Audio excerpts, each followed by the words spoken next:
Chapter 2 of Memories and Adventures by Sir Arthur Conan Doyle. Under the Jesuits, the preparatory school, the mistakes of education, Spartan schooling, corporal punishment, well-known school fellows, gloomy forecasts, poetry, London matriculation, German school, a happy year, the Jesuits, strange arrival in Paris. I was in my 10th year when I was sent to Hodder, which is the preparatory school for Stonyhurst, the big Roman Catholic public school in Lancashire. It was a long journey for a little boy who had never been away from home before, and I felt very lonesome and wept bitterly upon the way. But in due time I arrived safely at Preston, which was then the nearest station, and with many other small boys and our black-robed Jesuit guardians, we drove some 12 miles to the school. Hodder is about a mile from Stonyhurst, and as all the boys there are youngsters under 12, it forms a very useful institution, breaking a lad into schoolways before he mixes with the big fellows. I had 2 years at Hodder. The year was not broken up by the frequent holidays which illuminate the present educational period. Save for 6 weeks each summer, one never left the school. On the whole, those first 2 years were happy years. I could hold my own both in brain and in strength with my comrades. I was fortunate enough to get under the care of a kindly principal, one Father Cassidy, who was more human than Jesuits usually are. I have always kept a warm remembrance of this man and of his gentle ways to the little boys, young rascals many of us, who were committed to his care. I remember the Franco-German War breaking out at this period and how it made a ripple even in our secluded backwater.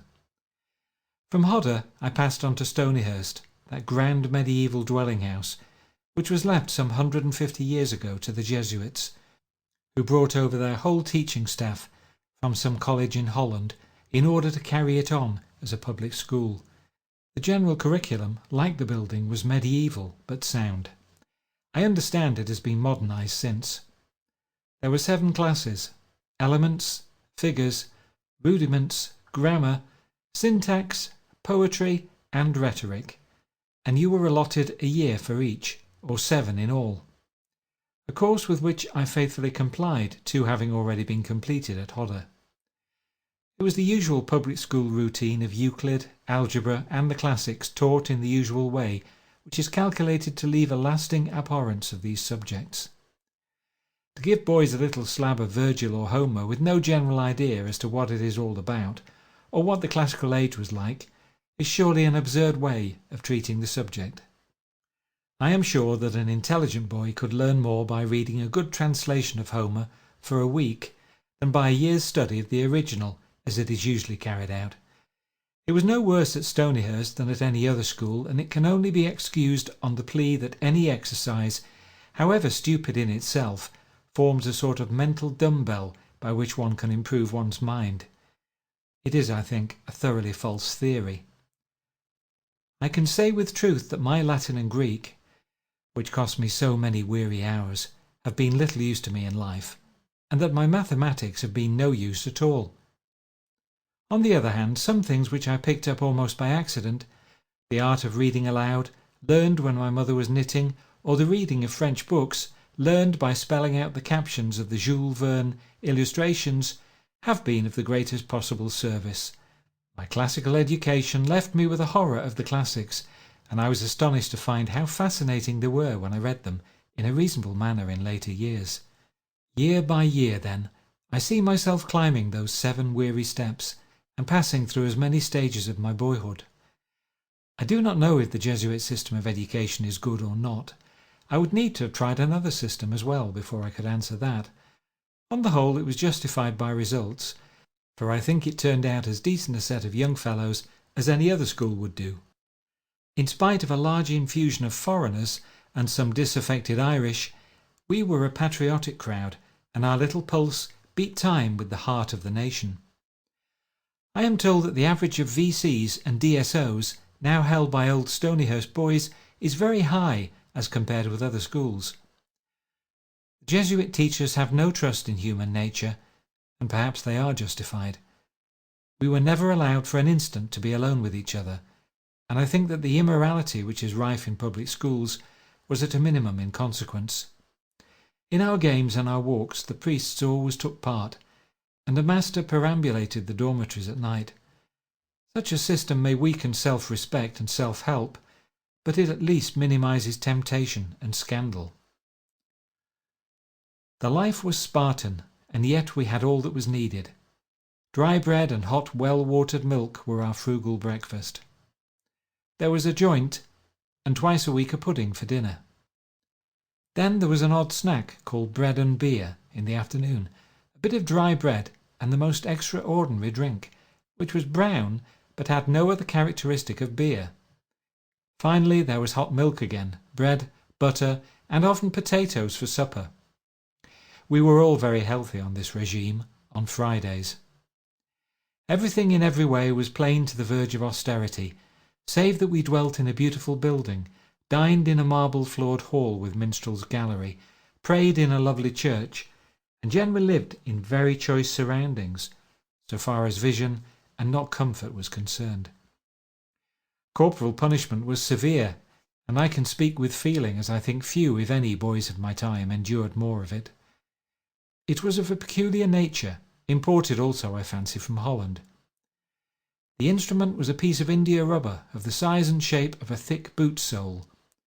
This was called a tolly. Why, no one has explained, unless it is a Latin pun on what we had to bear. One blow of this instrument, delivered with intent, would cause the palm of the hand to swell up and change colour. When I say that the usual punishment of the larger boys was 9 on each hand, and that 9 on one hand was the absolute minimum, it will be understood that it was a severe ordeal, and that the sufferer could not, as a rule, turn the handle of the door to get out of the room in which he had suffered. To take twice 9 upon a cold day was about the extremity of human endurance. I think, however, that it was good for us in the end, for it was a point of honour with many of us not to show that we were hurt, and that is one of the best trainings for a hard life. If I was more beaten than others, it was not that I was in any way vicious, but it was that I had a nature which responded eagerly to affectionate kindness, which I never received, but which rebelled against threats and took a perverted pride in showing that it would not be cowed by violence. I went out of my way to do really mischievous and outrageous things, simply to show that my spirit was unbroken. An appeal to my better nature and not to my fears would have found an answer at once. I deserved all I got for what I did, but I did it because I was mishandled. I do not remember anyone who attained particular distinction among my schoolfellows, save Bernard Partridge of Punch, whom I recollect as a very quiet, gentle boy. Father Thurston, who was destined to be one of my opponents in psychic matters so many years later, was in the class above me. There was a young novice, too, with whom I hardly came in contact, but whose handsome and spiritual appearance I well remember. He was Bernard Vaughan, afterwards the famous preacher.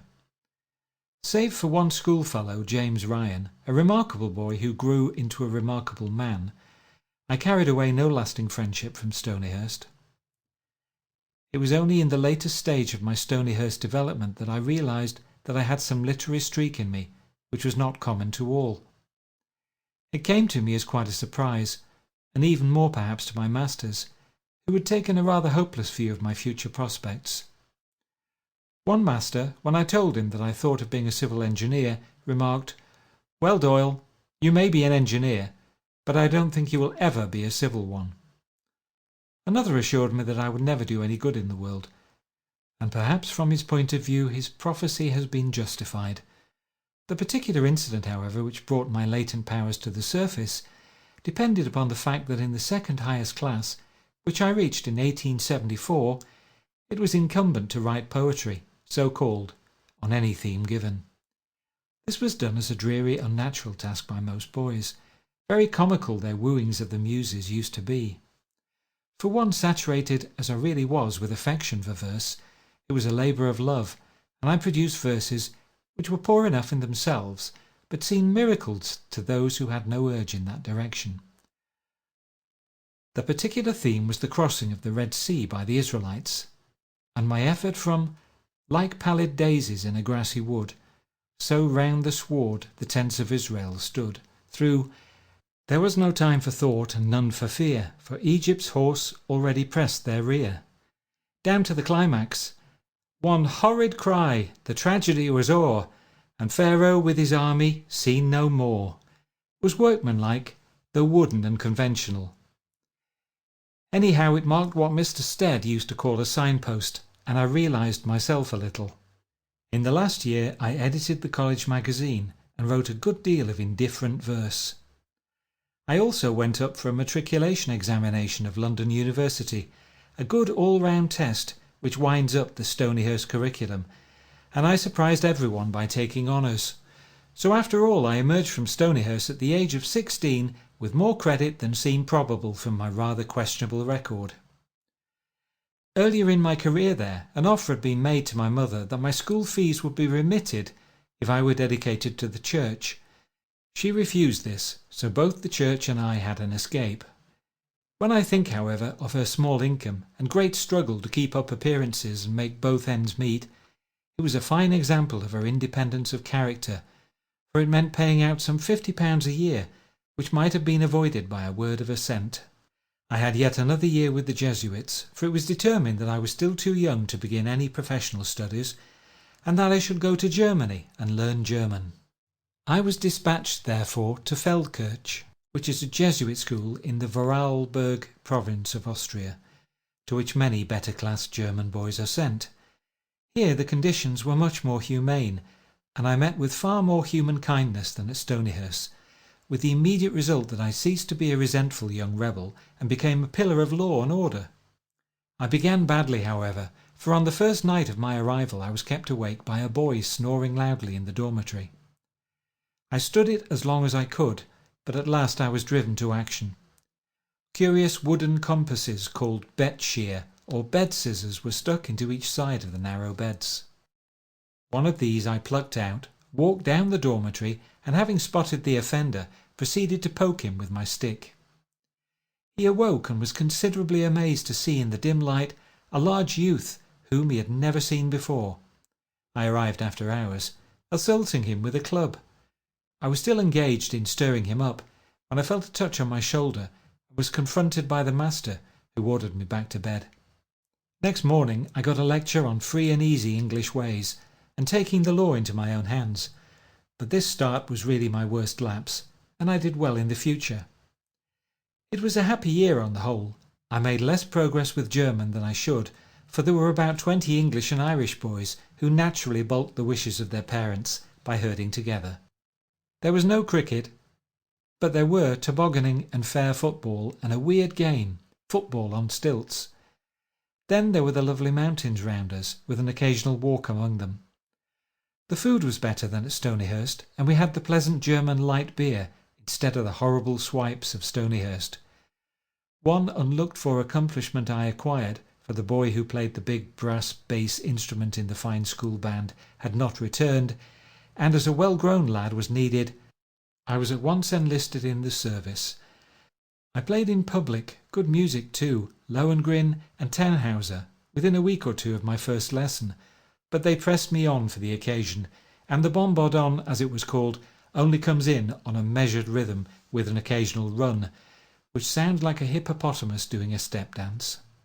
So big was the instrument that I remember the other bandsmen putting my sheets and blankets inside it, and my surprise when I could not get out a note.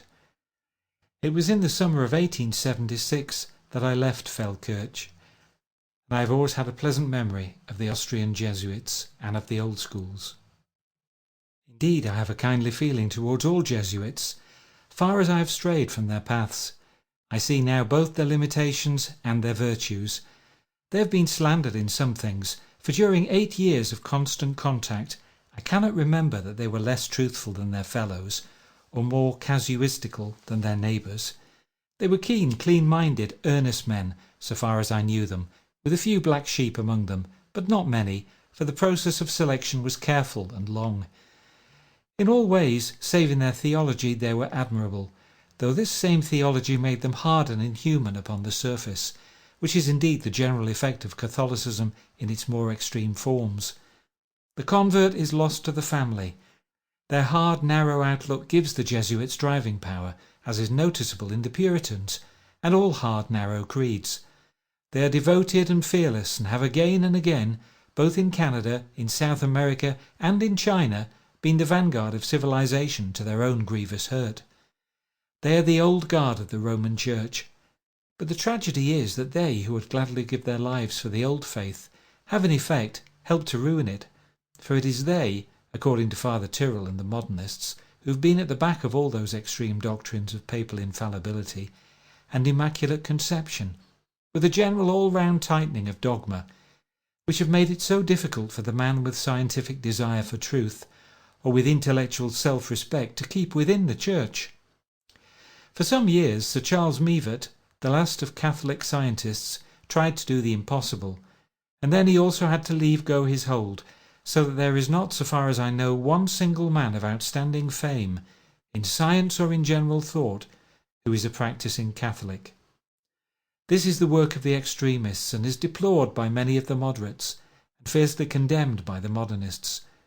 It depends also upon the inner Italian directorate, who give the orders. Nothing can exceed the uncompromising bigotry of the Jesuit theology, or their apparent ignorance of how it shocks the modern conscience.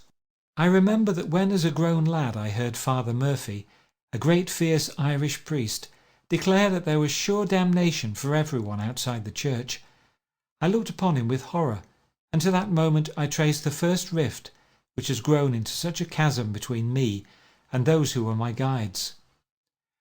On my way back to England I stopped at Paris.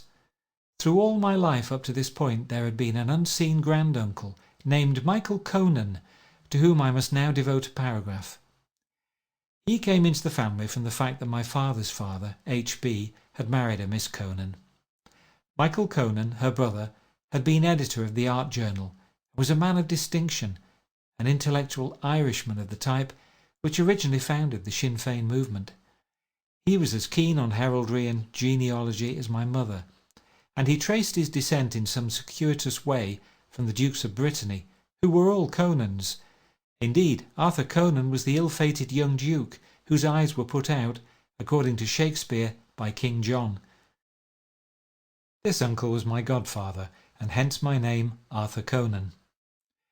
He lived in Paris and had expressed a wish that his grandnephew and godson, with whom he had corresponded, should call en passant. I ran my money affairs so closely, after a rather lively supper at Strasbourg, that when I reached Paris I had just twopence in my pocket. As I could not well drive up and ask my uncle to pay the cab, I left my trunk at the station and set forth on foot.